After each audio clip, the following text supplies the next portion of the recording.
திருச்சிற்றம்பலம். ஓம் நம சிவாய. சிவாய நமக. அன்பான ஜோதிடத்தில் ஆர்வம் மிக்க அன்பர்கள் அனைவருக்கும் வணக்கம். இன்று திருமண தடைகள் பற்றி சில கூற இருக்கின்றேன். அது என்னவென்றால், உங்களுடைய பிள்ளைகளுக்கு வயது 27 30, 32, 35, 37 அப்படியெல்லாம் வயது ஏற ஏற உங்களுக்கு மிகவும் மன கஷ்டங்களும் துயரங்களும் உண்டாகிறது.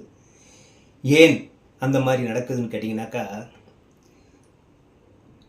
உங்களுடைய ஜாதகத்தில் தோஷம் இருக்கலாங்க. அந்த தோஷம் எப்படி வரும் அப்படின்னு கேட்டிங்கனாக்கா,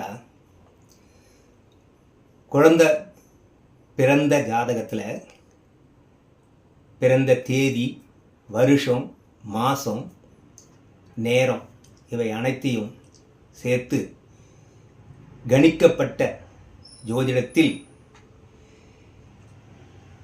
ராசி கட்டம் அமைக்கப்பட்டு அதில் லக்னம் என்று ஒன்று உருவாகும். அந்த லக்னத்தில் ராகு அல்லது கேது, அதே போன்று ராசி கட்டத்தில் லக்னத்துக்கு 2 ராகு அல்லது கேது இப்படி அமைய பெற்றால் அது தோஷங்க. அந்த மாதிரி தோஷங்கள் இருந்தால் திருமண தடையை ஏற்படுத்தும். திருமணத்திற்கு வரன்கள் வருவார்கள், போவார்கள். ஆனால் எந்த விதமான பதில்களும் சொல்ல மாட்டார்கள்.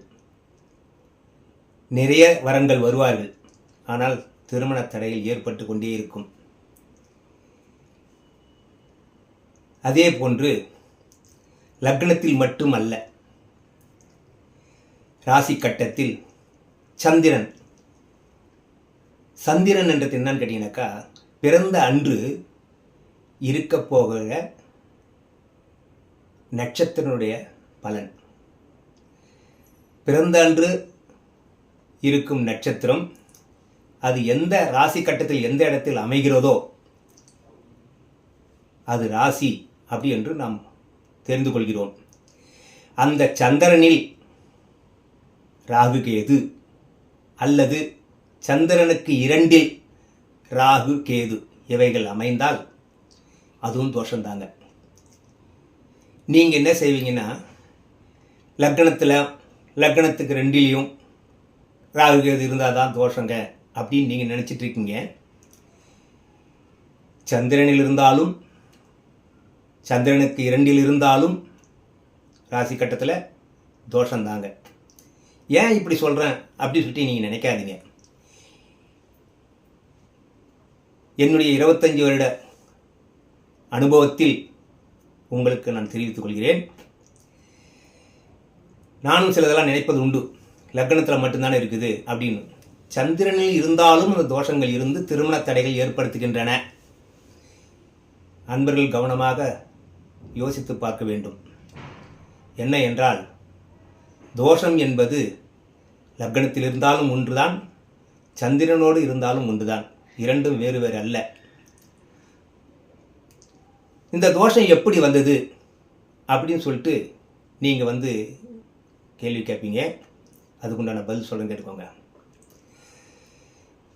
சர்ப்பதோஷம் அப்படின்னு என்னன்னு கேட்டிங்கனாக்கா, முன் ஜென்மத்தில் சர்ப்பங்களை சித்திரவதை செய்து இருந்தாலும், அடித்து கொன்று இருந்தாலும் அந்த தோஷங்கள் உருவாகுங்க. ஆனால் இன்றைய காலகட்டத்தில் பார்த்தீங்கன்னாக்கா அதை பற்றி நீங்கள் கவலைப்படாதீங்க. ஏன் இப்படி இந்த பதிவில் உங்களுக்கு சொல்கிறேன்னு கேட்டிங்கனாக்கா, 50% மேலே தோஷங்கள் இருக்குதுங்க. அதனால் ஐயோ நம்ம பிள்ளைகளுக்கு திருமணமே நடைபெறாதோ, இந்த தோஷம் இருந்தால் எப்படி இருக்குமோ, ஏதாக இருக்குமோ அப்படி என்று அச்சப்பட வேண்டாம். மற்றும் தோஷங்கள் இருப்பதனால் அதை விரைவில் நம்ம ஆலயங்களுக்கு சென்று பரிகாரங்களை செய்து தோஷத்திலிருந்து விடைபெறலாம்.